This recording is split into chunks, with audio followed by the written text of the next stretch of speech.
She kept his baby a secret for 3 years. What he did next shocked everyone. She thought disappearing would keep them safe. A fake name, a new city, a son no one was supposed to know existed. But what happens when the most powerful and dangerous man she's ever loved stops at nothing to find what's his? This is the story of one woman's desperate secret, and the moment it finally stopped protecting her. The burn scar on Rain Carter's collarbone only ached when she was afraid. The doctors had called it nerve damage. She called it memory. It was the kind of pain that pulled her back to a rain-soaked street in Chicago's South Side, 6 months pregnant and pressed flat against a brick wall, listening to men with guns settle a debt that had nothing to do with her and everything to do with the man she'd trusted with her whole heart. That was 3 years ago. She didn't let herself think about him anymore. Thinking about Seon Jaeho was like pressing a bruise just to feel something. Pointless, damaging, addictive. Now she was Rain from nowhere, living in a cramped 2-room apartment above a laundromat in Atlanta's East Side. A neighborhood that smelled like exhaust fumes and fried dough, and didn't ask questions of anyone who paid cash. Her son Malik was 3.5 and currently refusing to put on his shoes. "Mama, these ones pinch." "They don't pinch. You said that about the last pair too. Sit down." He flopped onto the floor with the dramatic flair of someone who had seen too many cartoons for his age. He had Jaeho's nose, that straight, sharp line that sat on his tiny face like something borrowed from another world. He had Jaeho's stubborn mouth too, the one that pressed flat when he didn't get his way. Every morning, moisturizing his curls, watching him eat, listening to him argue in a messy blend of Southern slang and the few Korean words he'd picked up from the shows she let him watch. She fell in love with him a little more, and hated his father a little more at the same time. She worked the morning shift at a small pharmacy 2 blocks over.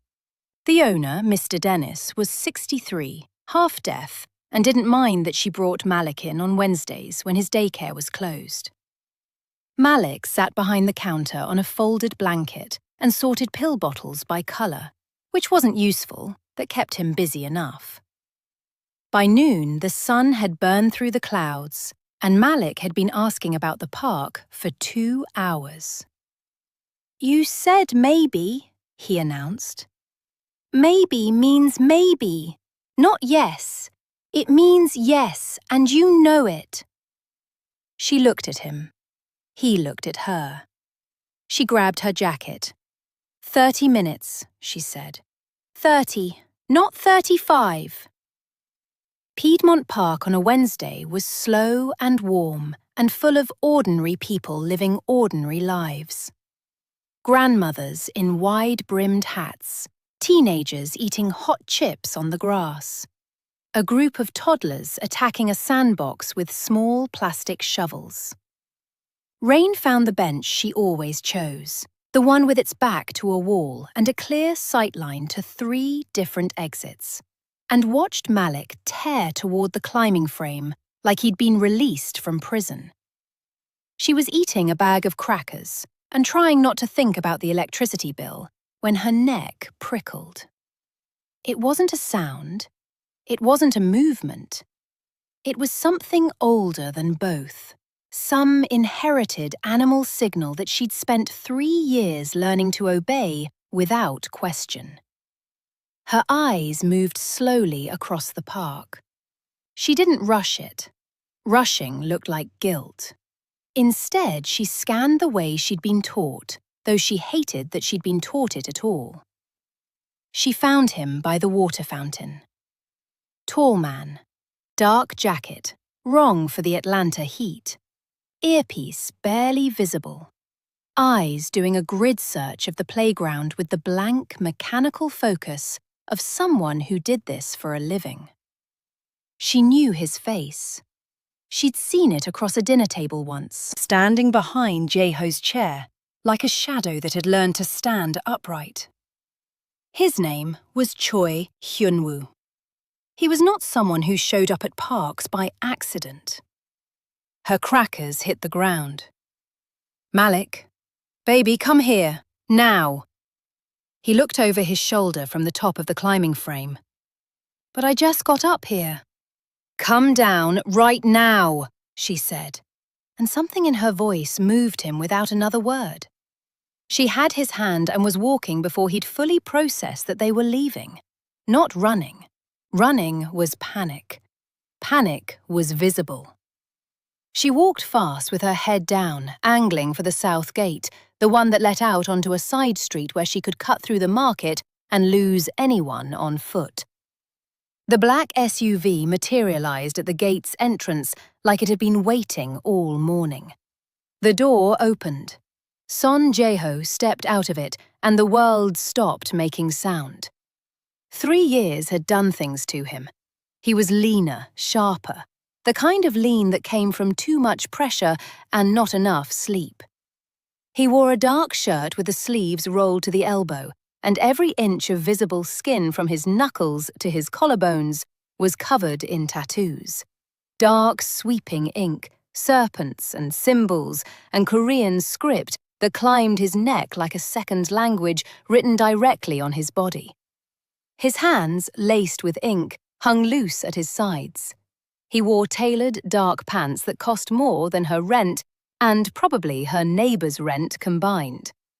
His hair was shorter.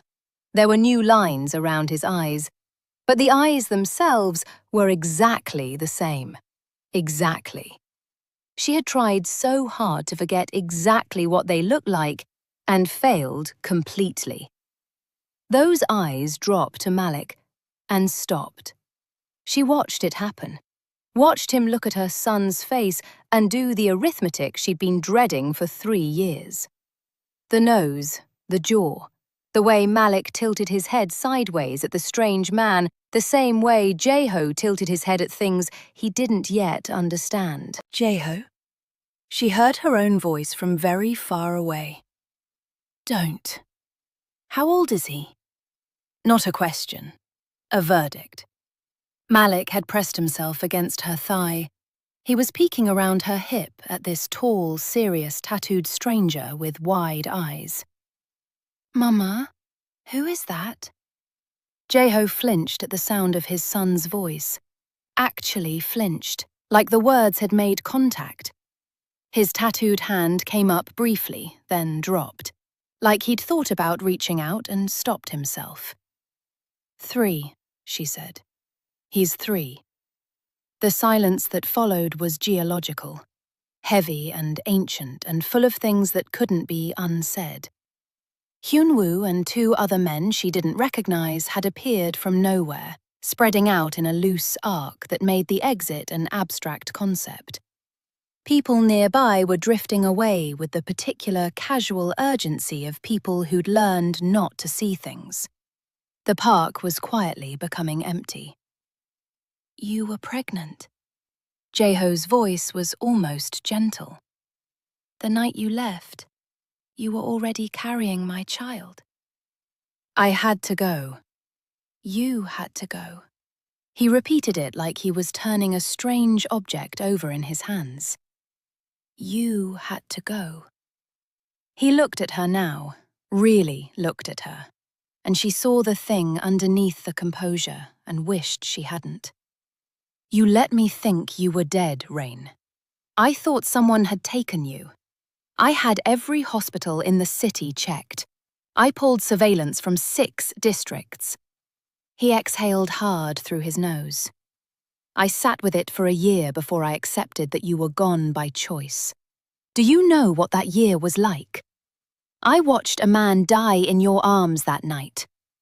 The words came out raw and ragged. "I was pregnant, and I was terrified, and I knew, Jaeho. I knew that world would swallow my child before he even had a name. So yes, I ran. You took my son. I protected him. He took a step toward her. The tattoos on his hands caught the sunlight as his fists tightened briefly, then released. Malik gripped her dress in both fists. Jaeho stopped when he saw that, his jaw tight, something painfully human moving across his face. He doesn't know me. He's safe. That's what matters. Safe. He looked around at the near-empty park, at the river of ordinary life that had no idea what was standing in the middle of it. Safe in a 2-room apartment with no protection, no resources, no one watching your back. Do you think my enemies don't look? Do you think they won't eventually notice that someone with your face has a child with his? He shook his head. You didn't save him from my world. You just left him in it without armor. The truth of it landed with a weight she couldn't pretend away. She had thought about it, late nights, cold winters, had told herself the distance was enough, had tried very hard not to run the other calculations. I didn't want this life for him, she said, and hated how small her voice sounded. You think I did? Something shifted in his expression, an old grief, one that had found its shape and hardened into something permanent.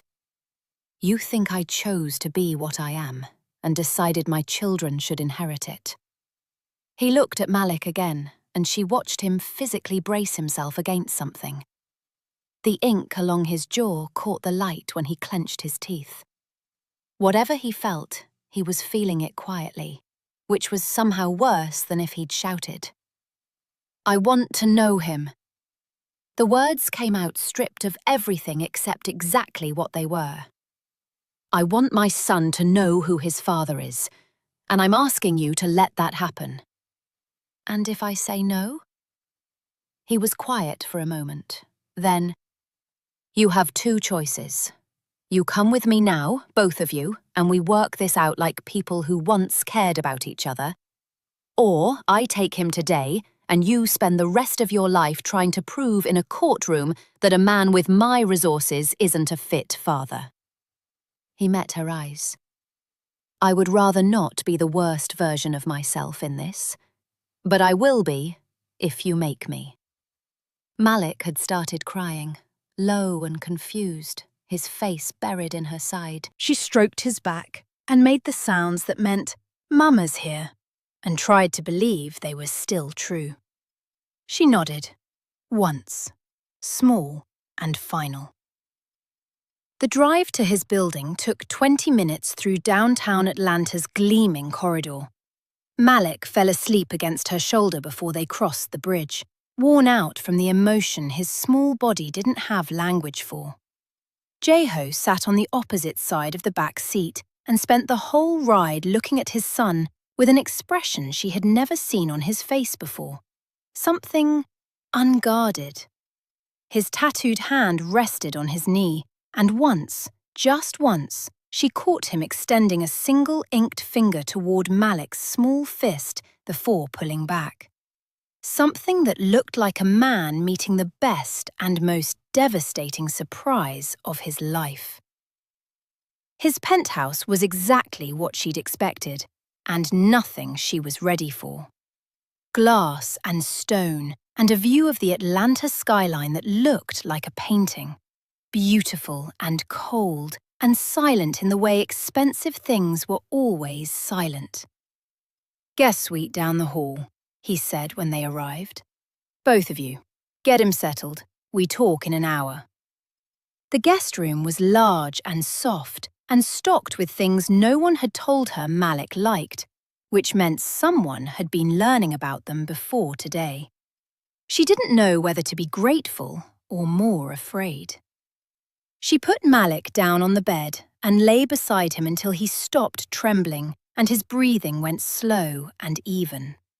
Then she pressed her face into his curls and allowed herself 30 seconds of falling apart before she put herself back together.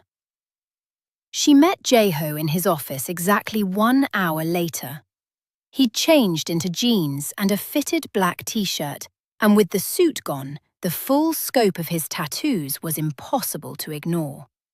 They covered his arms entirely, climbed his neck, and disappeared beneath his collar. She remembered once tracing the serpent on his left forearm with her fingertip and him going very still, like no one had ever touched him gently there before. She hated that she remembered. 3 years of deliberate forgetting, entirely wasted. He turned from the window when she came in. "I'm not going to pretend the last 3 years didn't happen," he said. "And I'm not going to pretend that what I am isn't dangerous. But you need to know what you ran from that night." She waited. "The man I killed was moving children across the border. Girls, mostly. Youngest one they found was 7. He was operating through my territory, using my supply routes without my knowledge and with someone on my payroll covering for him." He said this flatly, no performance in it. "When I found out, I handled it. That's what you saw." The floor shifted slightly beneath her. "You never told me." "You never asked. You saw what happened and you decided you already knew what it meant." He wasn't wrong. She had decided. She'd made up her mind in that alley with her heart hammering and her hand pressed to her still flat stomach, and sprinted toward a conclusion without stopping to ask the question. "Why didn't you explain?" "Because for 6 months you looked at me like I was something worth being." He said it without self-pity, which made it hit harder. He glanced down at his tattooed hands briefly, like they were evidence of a verdict already handed down. "I didn't want to remind you of what I actually was. And then you left, and I lost both things at once." The silence between them was dense with everything that had accumulated inside it. "If I told you I was pregnant, would you have let me go?" He didn't answer. The not answering was the answer. "What are you asking for?" she said finally. "Stay, both of you." He let out a slow breath. "I want to know my son. I want him to know me. I want to find out whether what we were to each other was real or something I constructed out of loneliness." He paused. "And I want to be able to protect you properly. Because what I can do from a distance has limits. And if I stay unwillingly, then you stay unwillingly, and Malik grows up watching his parents perform a war." He looked at her steadily. "I would rather he didn't. I would rather you chose this." She looked at him for a long time. This man who was dangerous and honest about it, who wore every chapter of his life on his skin and never once tried to hide it, which had always been the thing that made him impossible to fully hate. She thought about the electricity bill, the crackers, the 3 years of watching every door every time she walked into a room. "I have terms," she said. He almost smiled. "Of course you do." He lives a normal life. Normal school, normal friends. He doesn't know the shape of your business until he's old enough to hold it and decide for himself. If I ever believe he's in danger because of who you are, I leave. And this time, you won't find us. Jaeho was quiet for a moment. Then, agreed. All of it. She blinked. Just like that. You're not asking for anything I wouldn't have offered. He moved closer, close enough that she could see the fine detail of the ink at his throat, the script she'd once asked him to translate, and he'd said meant endure. She'd spent 3 years thinking about that word, and I want to be able to protect you properly. But understand this, you're not leaving again. Whether that's a life or a sentence depends on what you decide to make it. I would rather it be a life. It should have felt like a trap closing. Instead, it felt like the first solid ground she'd stood on in years. Okay, she said. He exhaled. Just that. Just the one breath of something unclenched.